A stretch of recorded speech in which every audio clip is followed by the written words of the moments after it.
مسلم league نون کے صدر اور قومی اسمبلی میں اپوزیشن لیڈر شہباز شریف نے سانحہ مری پر کہا کہ ملک میں حق و تنوع کی کوئی چیز نہیں، نالائقی، نااہلی اور بے حسی مسلط ہے۔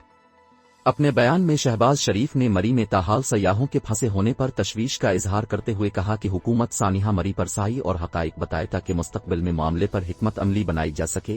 بائنت کی بجائے مری اور دیگر علاقوں میں پھنسے سیاحوں کو نکالنے کے لیے عملی اقدامات کیے جائیں۔ اب بھی ہزاروں گاڑیوں کے پھنسے ہونے کی اطلاعات تشویشناک ہیں۔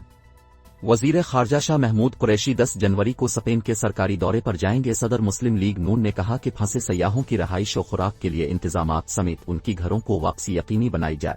سیاحوں کی مدد پر مقامی افراد کے جذبے کو بھی خراج تحسین پیش کرتا ہوں۔ حکومت اپنی آئینی و قانونی ذمہ داری پوری کرے۔ معصوم بچوں سمیت دیگر افراد کے سانحہ مری میں انتقال پر دکھ ہے اور متاثرہ خاندانون کے ساتھ ہے۔ شہباز شریف نے مزید کہا کہ حکومت اور انتظامیہ بروقت سمجھ بوجھ سے کام لیتی تو اتنی جانیں ضائع نہ ہوتی۔ فوج اور رینجرز کا ریسکیو اور ریلیف آپریشن بھی قابل تحسین ہے۔ سانحہ مری، جاں بحق ہونے والے 2 افراد کی میتیں لاہور روانہ کر دی گئی۔ مزید اہم خبریں، قومی سیاست۔